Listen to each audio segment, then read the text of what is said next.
contar com a ajuda aqui da Camila para avançar com os slides aqui com a gente, tá bom? Pessoal, eu queria trocar com vocês, a gente fazer mais um bate-papo do que ser realmente uma palestra aqui com vocês, tá bom? A gente trocar um pouquinho de informações a respeito de endomarketing e marca empregadora, tá? Então, seguindo um pouquinho, vamos lá falando um pouquinho de carreira. Então, a Noite dos Buenos, Márcio Bueno, Luciana Bueno, né? Mas não temos parentesco, viu, gente? Como carreira, eu sou economista de formação, trabalhei muitos anos na área de recursos humanos, comunicação corporativa, sustentabilidade, tanto no Grupo Suzano e agora na Rede São Vicente. Então, o tema que eu trouxe aqui para a gente conversar um pouquinho é falarmos sobre endomarketing, marca empregadora e sobre o perfil do profissional nos dias de hoje. Uma discussão para a gente estabelecer sobre esses temas. Bom, quando a gente vê essa foto aqui, o que ela traz para a gente? É um ambiente de trabalho, é um restaurante. O que vocês veem?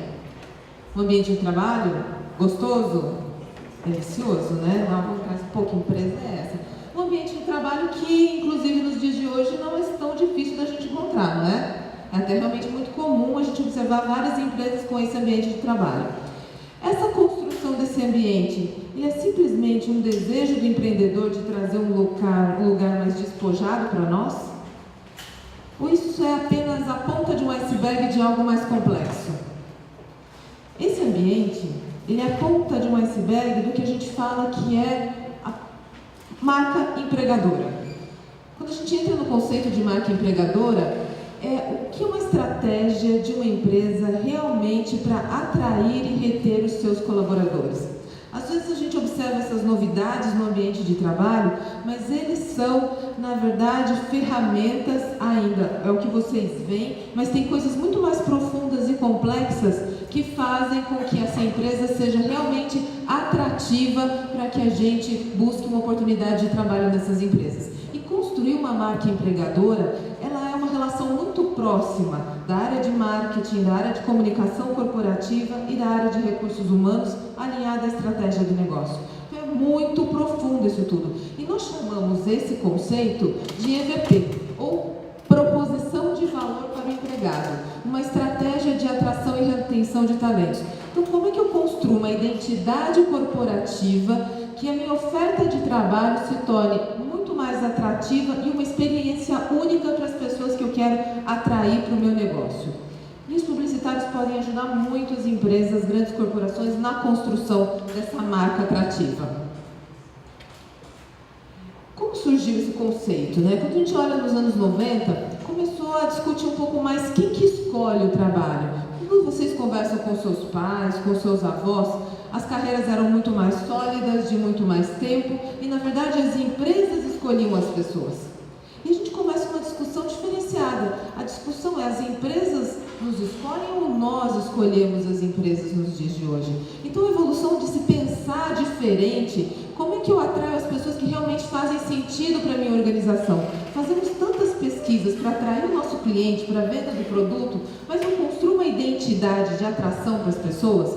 Então começou-se cada vez mais a pensar sobre isso. Então, nos anos de 97, a McKinsey, que é uma consultoria de estratégia, ela começou a estabelecer um estudo sobre a escassez de talentos, ou seja, a guerra por talentos. As empresas começam a disputar pessoas. E para disputar pessoas, eu preciso ter uma estratégia de me comunicar, de me posicionar muito bem para atrair essas pessoas. Em 99, 2007, mais estudos surgiram nessa mesma linha para trabalhar com a escassez de talentos. Então, se nós temos pessoas, o mundo economicamente muito favorável, e nós temos uma demanda, uma oferta de emprego grande, com uma escassez de profissionais que eu preciso, então as empresas começaram a pensar: como é que eu faço para, na verdade, não escolher, para, na verdade, ser escolhida? E isso é pensar em EVP e estratégia de valorização da marca. Quando a gente pensa, só voltando um pouquinho, mais um pouquinho, quando a gente fala 2012, 2018, a McKinsey continua com os estudos, fortalecendo o estudo da educação para emprego, e a gente começa a pensar: bom, é possível as empresas olharem para o seu interior e fazerem uma venda muito mais forte do seu conteúdo, da sua estratégia também para o público interno? Será que a gente está pensando em vender aonde a gente pretende alcançar também para que os nossos colaboradores compartilhem dessas mesmas ideias? Então, nesse sentido, é importante desenvolveu o conceito de marca empregadora, atraente e surge como forma de estabelecer uma gestão proativa para reter e buscar os novos talentos que a empresa necessita. Vamos lá, Camila. Então, é o que a gente chama de branding voltado para pessoas, voltado para a organização. Então, as áreas de recursos humanos, alinhada a marketing, alinhada a publicitários, desenvolvem uma ação que a gente chama de fortalecimento da marca corporativa. A marca corporativa, ela tem uma relação direta com a marca empregadora. Se a gente olha o posicionamento da empresa para os diversos stakeholders, como é que eu estabeleço essa mesma correlação para a minha marca interna? O público interno realmente acredita no meu posicionamento de mercado? Esse posicionamento de mercado tem uma correlação com as minhas práticas internas, com a minha ética e com o meu posicionamento? É desse aspecto que a gente fala. E estabelecer uma proposta de marca, de EVP, de marca de talento, envolve muitos aspectos. Então a gente olhou aquela foto de um ambiente despojado, um ambiente bacana, a gente fala de flexibilidade de horário, teletrabalho, várias coisas que têm surgido no mundo corporativo, mas isso tudo é uma construção do EVP. Que marca que eu estabeleço? E que fatores fazem parte da construção de um EVP? Então vamos lá. Alguns deles são feitos de forma coordenada com as áreas de comunicação, porque além de eu criar as estratégias, ou seja, estabelecer esses critérios, eu preciso vender muito bem. Tem empresas que têm práticas fantásticas, fenomenais, mas não conseguem se comunicar com o seu público interno, gente. E esse é um trabalho de comunicação muito interessante, profundo, enfim. Quando a gente olha para os critérios básicos para elaborar a proposta de valor da sua marca, um dos pontos importantes é a troca, é a recompensa. Ou seja, uma empresa ela estabelece uma remuneração competitiva. Quando eu olho para o meu mercado, as pessoas que eu quero atrair para o meu negócio, os meus concorrentes remuneram da mesma forma ou eu opto para ter uma remuneração acima da média de mercado? Qual que é a minha escolha? Então, o primeiro ponto é a minha troca, a remuneração. Segundo ponto importante, eu desenvolvo benefícios, aqui eu trouxe um exemplo de planos de saúde, mas tem muita coisa acontecendo. Em São Paulo, por exemplo, está se falando demais sobre mobilidade urbana. Então tem empresas, escritórios que falam assim, olha, o que é importante aqui? As pessoas estão se deslocando como? De carro, estão usando bicicleta, eu crio um bicicletário, eu crio um espaço para as pessoas tomarem banho depois que chegam do trabalho, porque se deslocam dessa forma. Então estão surgindo outras formas da gente ter flexibilidade, ou seja, atrair as pessoas com possibilidades no ambiente de trabalho. Outro ponto também, quando a gente olha para flexibilidade de horário, está se falando demais em teletrabalho. Alguém de vocês aqui tem home office ou pratica home office? Sim? O home office, o que ele é basicamente? Ele é uma construção de redução de despesas muito forte, não é? Gente, várias empresas reduziram andares inteiros porque optam por ter 20% ou 30% da força de trabalho um dia por semana trabalhando em casa. Por isso os ambientes de compartilhamento. Por isso não tenho mais um local específico para a Luciana, um local específico para a Camila. Divide-se espaços. A gente está olhando redução de custo e a gente está olhando uma proposta de flexibilidade para as pessoas. Flexibilidade atrai? E como que eu vendo a flexibilidade para atrair as pessoas para o meu negócio? É uma forma de comunicação. Outro ponto importante, oportunidades, desenvolvimento, aceleração de carreira. Eu estabeleço para as pessoas possibilidades de olhar as diferenças de cada um e proporcionar o crescimento que essas pessoas desejam em termos de posições de mercado, posições em outras áreas da organização. Esse é um ponto também importante. Índice de crescimento da empresa. Quando a gente observa a marca empregadora, as empresas que eu escolho para concorrer a um estágio, a um programa de trainee, são empresas que estão se posicionando bem no mercado, estão crescendo, têm uma boa base, são fatores de EVP também. Meritocracia, que é a remuneração pelas diferenças. Eu tenho um salário base, mas quando eu faço uma atividade acima do esperado, eu tenho uma remuneração diferenciada por aquilo? Quais são os meus diferenciais pelas minhas entregas acima da média? E estabilidade da organização, uma organização que me permita atuar de forma bastante tranquila e respeitando os meus limites. Vamos lá, cá. Seguindo, também olhando o EVP, eu tenho um lado também que é a inovação. Eu estou numa organização, a minha organização comunica com o meu público interno, permitindo que se tenha inovação, diferenciação, práticas de criatividade, alinhamento entre as minhas aspirações. Estamos falando tanto do propósito, né? O propósito, o Márcio ele colocou, teve uma pergunta que foi feita para ele, como é que eu me diferencio no mercado de trabalho, estou entrando, e ele colocou para as pessoas assim, olha, o importante é você não desejou criar algo diferente na vida das pessoas? Então as empresas precisam alinhar o propósito, o sonho individual de cada um com o propósito da organização. Eu consigo traduzir os meus sonhos dentro da empresa que eu estou trabalhando? Consigo passar essa mensagem? Um fator importante. Balanço entre a vida pessoal e trabalho.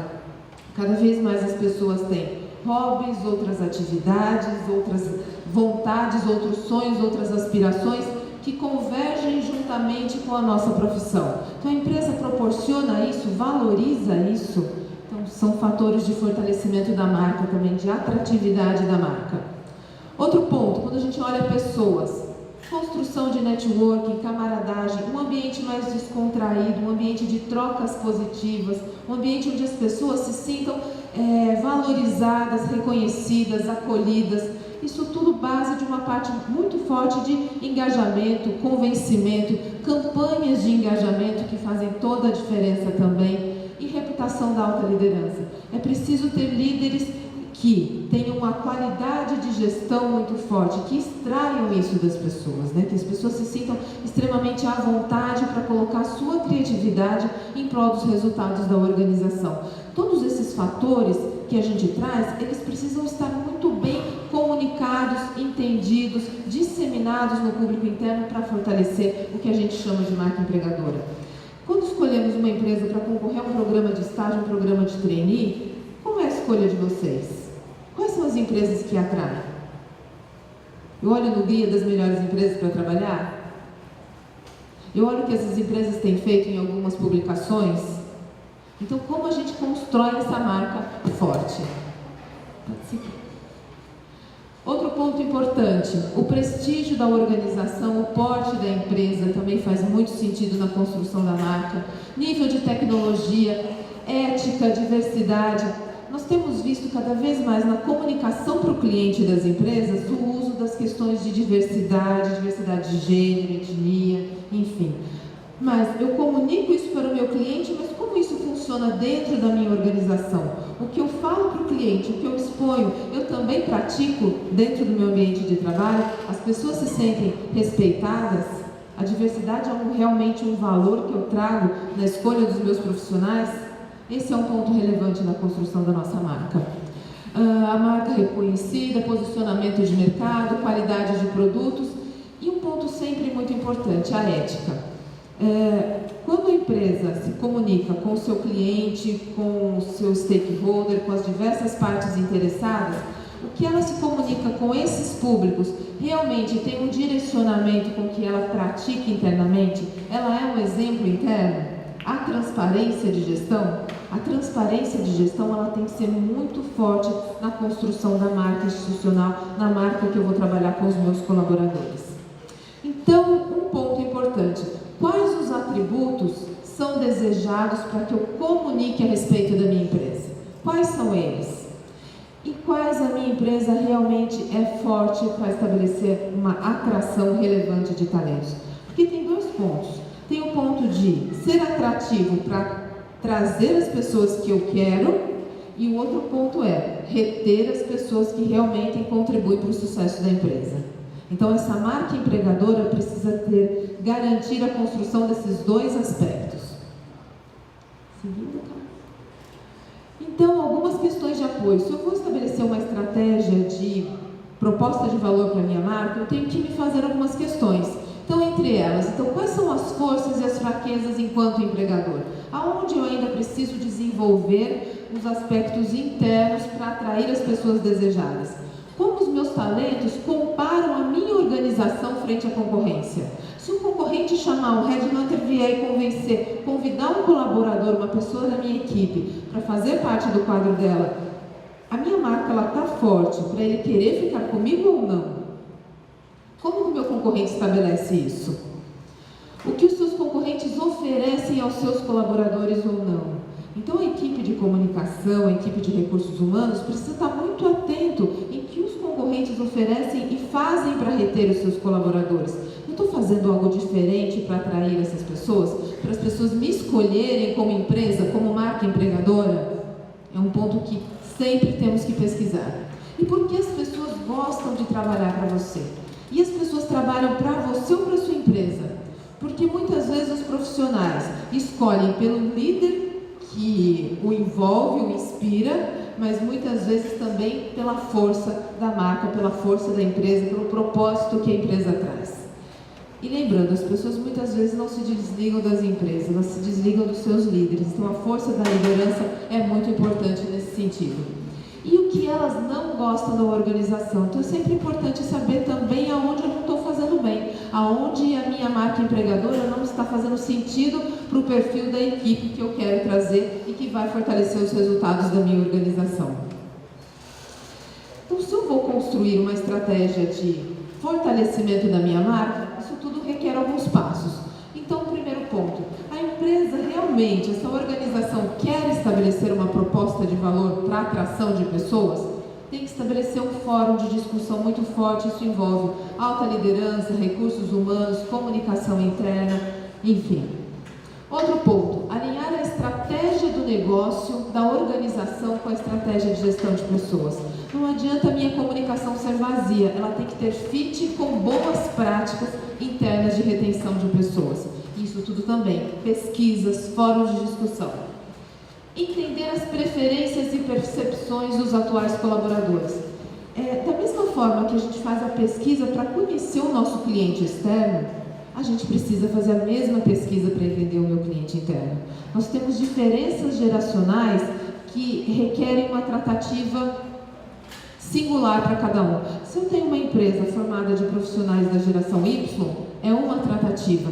Se eu tenho profissionais muito mais jovens ou não, ou a diversidade é muito grande, quais as práticas que eu vou estabelecer com cada grupo de pessoas para fortalecer a minha marca empregadora? Então, entender essas preferências e essas percepções. Isso tudo envolve pesquisa de clima, pulse, enquetes, ouvir muito as pessoas, parte da pesquisa. Outro ponto dentro desse segmento, identificar as forças e fraquezas da atual marca propositora que eu coloco no mercado. Se realmente eu consigo atrair as pessoas. Identificar as forças e fraquezas dos concorrentes e da forma que eles atraem os seus profissionais para fazerem parte dos seus quadros. Então, são etapas de construção da força da nossa marca empregadora. Definir um EVP competitivo de mercado, enfim. Qual é a promessa que eu ofereço para as pessoas que querem trabalhar comigo? Como é que eu atraio? Como é que eu construo um propósito organizacional alinhado ao propósito dos profissionais? E as áreas de publicidade e propaganda podem fazer isso? Podem contribuir para isso? Como vocês veem? Faz sentido ter essa correlação? Então, construir uma promessa integrada, alinhada às aspirações das pessoas e os desejos da organização. Usar aspectos essenciais da proposta de valor e priorizar investimentos em recursos humanos. Se eu pesquiso, se eu entendi o perfil das pessoas que eu quero atrair, como eu faço os meus investimentos para a atração desse público e retenção desse público? Instalar ferramentas e processos que reforcem esses comportamentos.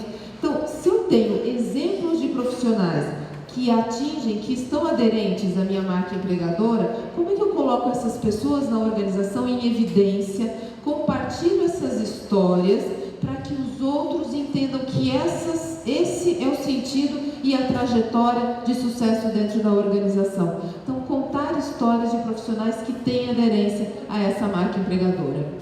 Manter consistência do EVP, ou seja, comunicar sempre, ter várias práticas de alinhamento sempre dentro da organização, para que isso fique muito forte a visão institucional e medir o impacto.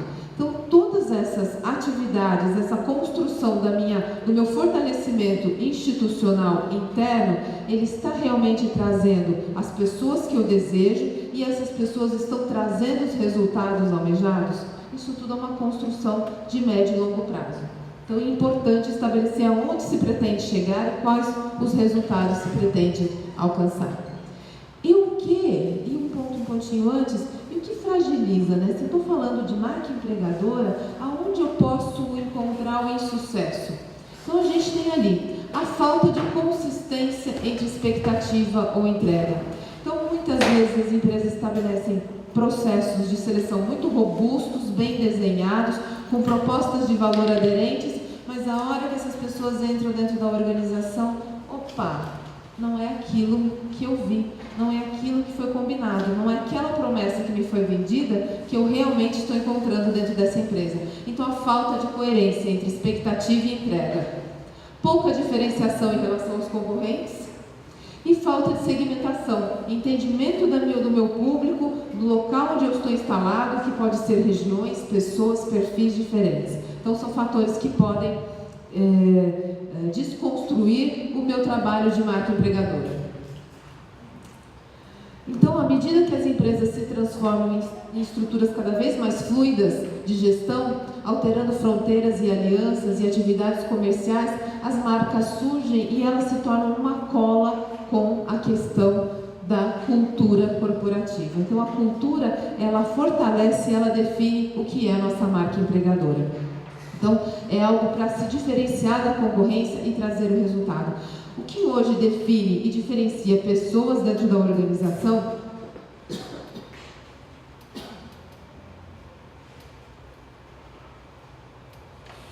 estou no finalzinho de gripe, vamos só tomar uma água. Bom, o que diferencia tudo isso é essa construção. Então, isso tudo, por mais que a gente tenha ouvido e temos falado sobre inteligência artificial, toda essa robótica que envolve as relações de trabalho, o que constrói as empresas são pessoas. É a criatividade das pessoas, é a entrega das pessoas e como as pessoas utilizam a tecnologia e a comunicação. Então, a construção disso faz sentido porque ela faz realmente com que o valor das empresas seja o diferencial dentro do mercado.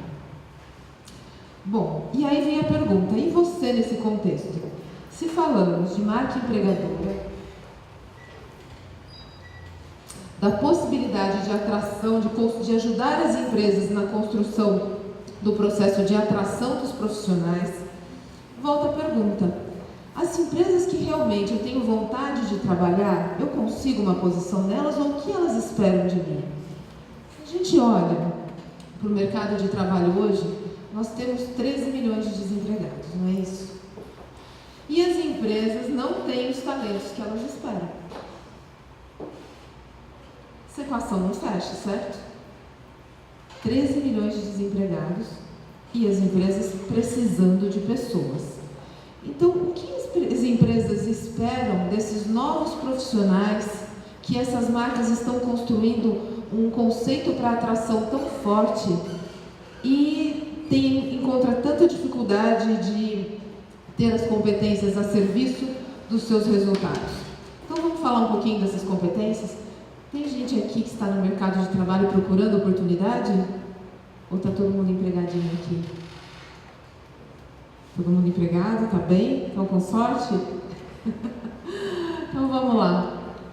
Vamos falar um pouco de competências. Então o que as empresas esperam, gente? Um dos pontos, flexibilidade conceitual, pensamento intuitivo, abandonar rigor analítico e previsibilidade processual. O que a gente chama disso, de flexibilidade? Quando a gente está aqui, todo mundo está estudando, desenvolvendo, entendendo conceitos, entendendo de estratégia, ótimo. E quanto mais a gente estudar, mais a gente tem que ampliar as nossas leituras e não só do assunto que a gente optou como carreira, mas de outros assuntos que ajudam e contribuem para o nosso resultado, para o nosso pensamento analítico. Mas as empresas precisam que, além da profundidade de conceito, a profundidade de conceito que nos permite flexibilizar e dizer não, neste momento está na hora de eu fazer algo completamente diferente e disruptivo. Então, essa flexibilidade é muito importante nos profissionais de hoje. Segundo ponto, visão de longo prazo. O nosso país, o brasileiro, conceitualmente, ele é um profissional de curto prazo. Ele é um profissional imediatista e as nossas empresas são imediatistas também. Então, cada vez mais a gente precisa de pessoas que olhem lá na frente, que tenham visão de futuro e construção de perenidade das organizações. Então isso é um diferencial muito grande. Então um profissional que sente na tua frente e não discuta o problema de hoje, mas ele discuta soluções para o futuro. Isso é um diferencial. Habilidade conceitual, que é, a gente falou de flexibilidade e habilidade, é o pensamento criativo e estratégico. Para a gente formular abstrações, gente, pensar diferente, pensar fora da caixa, mais do que estudar, a gente precisa também desenvolver um outro lado que é entender de cultura, entender de política, entender de história da arte, entender da história da humanidade, entender de pessoas. Só essas outras vertentes constroem um conceito, constroem o nosso poder de criatividade. E mais um item ali que a gente chama de consciência política, entendimento das inter-relações e relações de poder no ambiente de trabalho. Por que eu trago esse viés? Muitas vezes a gente ouve profissionais que chegam nas empresas e falam: poxa, eu estudei, tenho ideias maravilhosas e não consigo colocar as minhas ideias. Ou eu tenho que convencer pessoas para colocar as minhas ideias. Gente, nas organizações é preciso a gente entender os caminhos. Às vezes eu posso estar correto na minha ideia, mas eu tenho que convencer pessoas e convencer as pessoas certas. Essa habilidade política, ela é fundamental no ambiente organizacional. E alguns atributos pessoais que eu quero trazer para vocês. Então, o primeiro deles, resiliência. Por mais que até o Márcio comentou, os trabalhos repetitivos estão acabando, mas ainda existem muitos. Então, todo começo de carreira, você vai carregar caixa, você vai fazer trabalho repetitivo, você vai fazer coisas que não são prazerosas, mas essas coisas não prazerosas nos trazem a construção da nossa carreira e a visão do futuro. Se eu não tiver a resiliência para o trabalho operacional, eu não vou conseguir dar o meu salto de carreira e chegar onde eu preciso. É preciso ter muita resiliência para isso. Outro ponto importante, o empowerment, iniciativa e comprometimento. Parece muito básico, né? Mas, gente, falta. O que é o comprometimento? Aquilo que a gente combinou no final do dia, você entregou? Realmente, aquilo que a gente fechou, combinou, aquele resultado esperado, aquele relatório, aquela informação foi finalizada? Ou não? Encerrei meu dia, fecho o computador, viro as costas. Quem espera? O meu cliente interno recebeu o meu combinado? É um diferencial muito grande. Trabalho em equipe. Não, nada se constrói sozinho. A gente constrói compartilhando coisas. E objetividade, né? Embora a gente precise ter abstração, criatividade, mas trazer as nossas ideias para a prática, para a realização real da vida organizacional. E vem o outro lado. Se tem o que nos traz o lado sol, tem o que nos tira também a nossa vibe profissional. Entre os inibidores de performance, nós temos os gaps técnicos, que esses, gente, são fáceis de construir. Conhecimento e habilidades, aprende-se, dedica-se. Fácil não é, mas a gente tem formas de buscar e demora-se, mas a gente chega lá. O crescimento, o conhecimento nessas habilidades, ele é só uma crescente. Mas o lado mais difícil são os nossos lados comportamentais. Arrogância, egoísmo no ambiente organizacional. Esses fatores, por mais que tenha muito conhecimento, um profissional que chega com arrogância numa equipe de trabalho, não consegue estabelecer sucesso. Muitas vezes a gente está lidando com pessoas na nossa equipe que não têm a formação que tivemos, que são mais simples, mas têm um conhecimento prático e tácito das coisas, que é muito importante e fundamental de ser respeitado. Então a arrogância não traz resultado profissional. Outro ponto importante, temperamento. A pessoa é estourada, não tem paciência, quer tudo para ontem. Precisa ter inteligência emocional e regular tudo isso. E um ponto também importante é a inacessibilidade. A gente fala, tem muitas pessoas assim, poxa, aquela pessoa tem uma agenda tão difícil, não consigo conversar. A gente precisa ter troca, tem que ser acessível, tem que ajudar as pessoas. Esse é um ponto que é importante e que pode se tornar um inibidor da sua performance no trabalho. Bom, quando falamos dos inibidores e falamos desses novos comportamentos que se espera dos profissionais de sucesso, a gente tem a famosa zona do conforto. Acho que todo mundo já ouviu falar sobre isso, né? Você está na zona de conforto, você está fazendo mais do mesmo, mais do que você está acostumado. E a gente fala, mas afinal, se existe zona de conforto, o que é sair dela? A gente chama que sair da zona de conforto é a zona mágica. É a zona onde eu estou desafiada e não tenho certeza se eu tenho capacidade suficiente para completar aquele desafio. E, gente, o crescimento, ele só vem quando a gente está disposto a enfrentar essa zona mágica. É estar ali, fora. A zona de conforto é aqui. Mas o crescimento profissional, ele acontece fora dela. Mais do mesmo, ou o que eu estou acostumado a fazer, não vai me transformar num profissional de sucesso.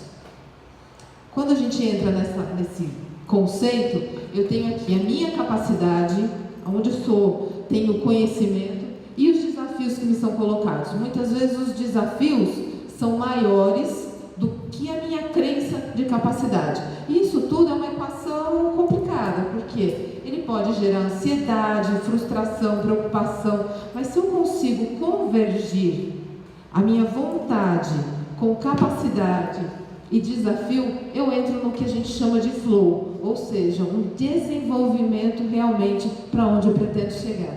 E isso também tem uma correlação com as minhas decisões. A minha capacidade e o meu desafio podem muitas vezes levar com que eu tome decisões de forma muito lenta, não pragmática, ou decisões ótimas, bem pensadas. Então, como eu estabeleço esse conceito? Muito bem. Falando ainda desse lado profissional, a gente entra na questão do marketing pessoal. Então, no ambiente das empresas, seja desde que eu opte por trabalhar numa agência, numa grande corporação, se eu opte em empreender, então alguns aspectos são extremamente importantes. Entre eles, o que a gente chama de retórica, ou a arte de falar bem, falar com credibilidade, com lógica, com emoção. Então, agradar, convencer e persuadir pessoas. Então, desenvolver essa habilidade nos dias de hoje é fundamental para a gente chegar onde pretendemos. O nosso poder de influência, colocar o nosso ponto de vista de forma a mobilizar pessoas para as nossas crenças, para os nossos desejos, para convencer as pessoas de onde pretendemos ou dos conceitos que queremos trazer. Então, a persuasão, ela também é sedução. Então, seduzir pessoas é convencer, é estabelecer conceitos para que a gente busque os resultados esperados. E o poder de influência, ele tem algumas correlações. Então, o que a gente traz muito, a nossa capacidade de influência, ela vem com reciprocidade. No meu ambiente, tanto se eu empreendo ou se eu convivo com trabalho em equipe, eu faço concessões, eu retribuo, eu ajudo as pessoas. Muitas vezes eu estou dentro de uma organização e falo, tenho tantas ideias, tanta vontade, e as pessoas não me ouvem. Em que momento eu me torno um profissional relevante? A partir do momento que as pessoas começam a ter credibilidade nas construções que eu faço. E a minha credibilidade, ela é construída com retribuição, coerência, apoio, oficializar o compromisso, ou seja, o que é combinado é feito, tem coerência no que eu falo, com o que eu executo. Validação social, o grupo me aceita, eu tenho uma boa respeitabilidade no meu grupo de trabalho. E autoridade no sentido de ser especialista. Quando eu trago uma ideia, uma proposta, eu realmente pesquisei com profundidade e demonstro autoridade no assunto que eu estou falando, isso vai me trazendo credibilidade cada dia mais no ambiente organizacional. Então, outro ponto importante, afinidade. Existem pessoas que a gente está sempre disposta a agradar, a fazer coisas por elas. Eu consegui estabelecer uma relação, um rapport com as pessoas que trabalham comigo, para que as pessoas me ouçam e eu tenha essa capacidade? Então, são alguns fatores importantes. Então, esse comportamento que aumenta o nosso poder de influência. Objetivos precisos, equilíbrio emocional, planejamento, identificação com os meus objetivos, senso de pertencimento e, por fim, o nosso compromisso. Então, são fatores de aderência para a construção da minha carreira. Esses pontos que eu trouxe aqui para vocês, para a gente fazer uma viagem. A gente tem, por um lado, empresas que constroem cada vez mais, investem para estabelecer marcas atrativas e, por outro lado, como eu crio a minha identidade como profissional para realmente ser atraente para essas empresas e ter o posicionamento de mercado que eu desejo. Então fica aqui para vocês esse desafio para vocês pensarem como vocês se posicionarão como profissionais e para que vocês possam escolher as empresas que realmente façam sentido com o seu propósito de vida, com sua carreira, com os seus desejos, ok? Eu trouxe um vídeo, não vou passar aqui para vocês, vou deixar um link aqui para a Camila compartilhar com vocês. Eu acho que já é um pouquinho... Dá tempo? Então vamos assistir um videozinho que fala sobre gerações e as diferenças entre elas, que é bem interessante.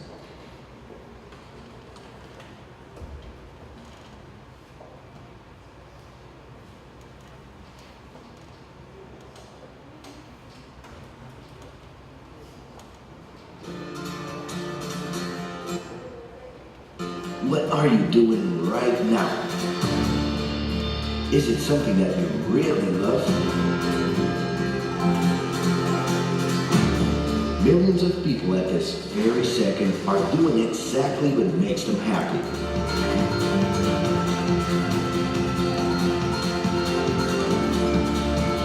But wait a minute.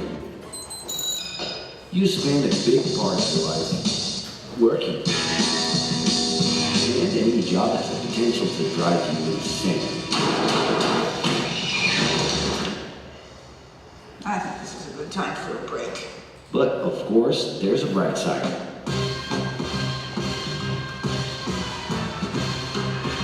And the best thing, time off. As a matter of fact, the way we work influences new trends and behaviors in society.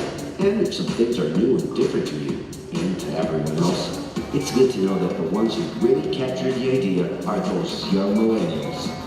Otherwise known as Generation Y, G, we, globalists, okay. We know you heard about this.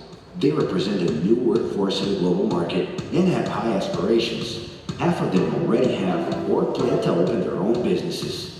Because of their digital, liquid, and collective mindset, they are affecting the way we produce and work in the future. Sounds complicated? Actually, keeping things simple was the motto that baby boomers worked by in the 60s and 70s. Rules were a lot clearer back then. The workspace was confined to the office. Responsibilities were individual-based and very specific, and you knew exactly the right time to start and finish your day. At that time, after the World Wars, the institution represented the security that everyone was dreaming about. Because of this, it made total sense to be a company man and respond well to linear and hierarchical structures. But be careful. Once you chose a career, it was a decision that would pretty much last for the rest of your life. Older workers would teach young ones because bringing in long years of experience was essential if you wanted to grow within the company. Having a job would guarantee social status and was the first step towards marriage and a first kid 9 months later. Work didn't mix with personal life. No bringing work home.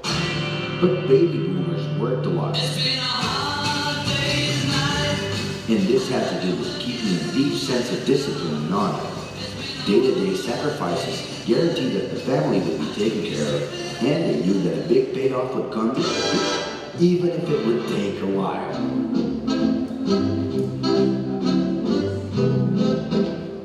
However, Generation X redefined the time relationship between work and reward. Super confident, extroverted, very competitive, and doing everything in their power to achieve quick growth, these guys are always on the lookout for better offers. A profitable idea could easily put them into a leadership position based on meritocracy without taking their experience into account. As they search for more ways to personally stand out and be professional and independent, they relied on degrees, including MBAs and PhDs, to get ahead of their competitors.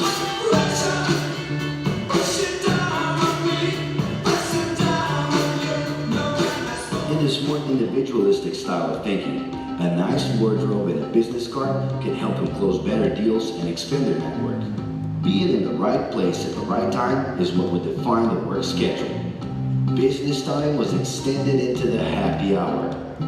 This mix between personal and professional life turned a workaholic into someone who was admirable and even sexy.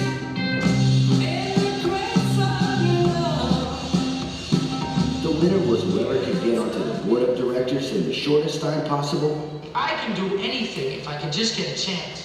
And thus immediately live out the pleasures of this achievement.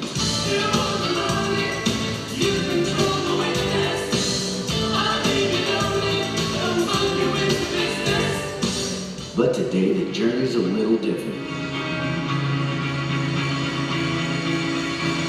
It really seems more important to have fun on the ride than to make it to the final destination.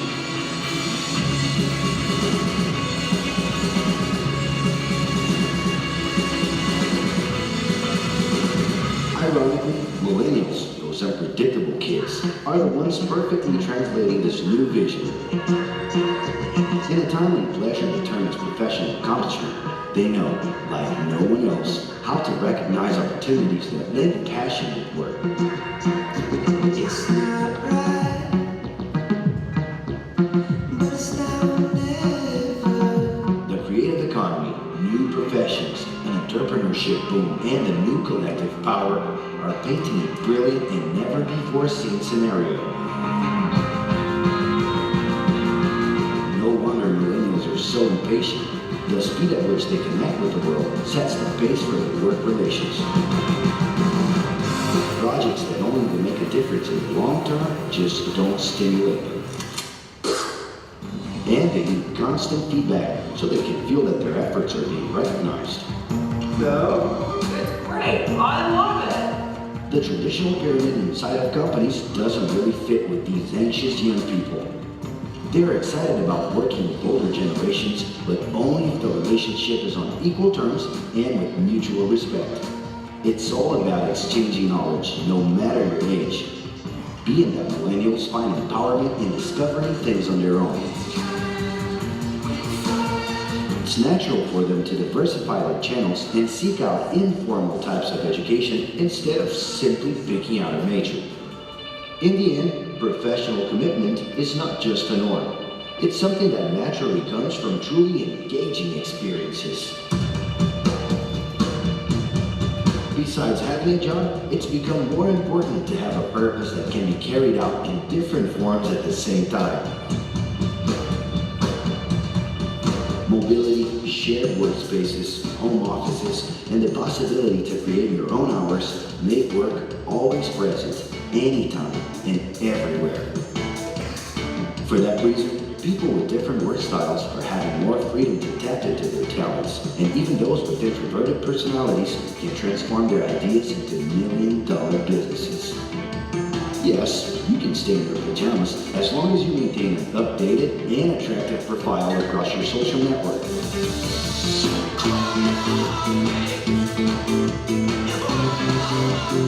As you can see, flexibility is really the way to go. Millennials are fascinated when they get involved in works in progress and feel motivated by learning new skills. They're excited about an open and forever beta world where testing and messing with something unfinished is the only way to create the new. Millennials need more than ever to feel autonomous, and they're exhilarated by the challenge to develop and participate collaboratively.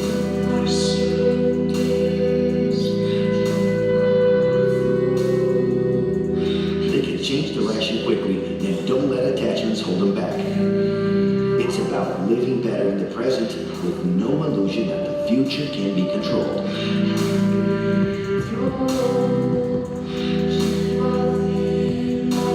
That's because of one simple thing. Whoever adapts more easily can evolve along with the changes. And if you feel overwhelmed by everything so far and are looking for the right answer, well, sorry. We are still going to ask you another question. Are you doing what you love right now? No. So start.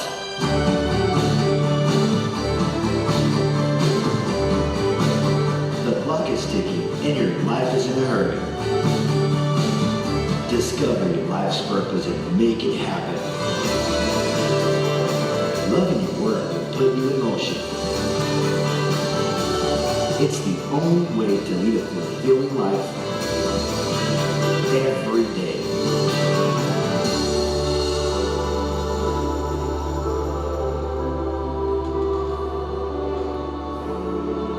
Bom, gente, se trabalhamos com o propósito das empresas, o importante é primeiro a gente conhecer o nosso propósito profissional. Obrigada.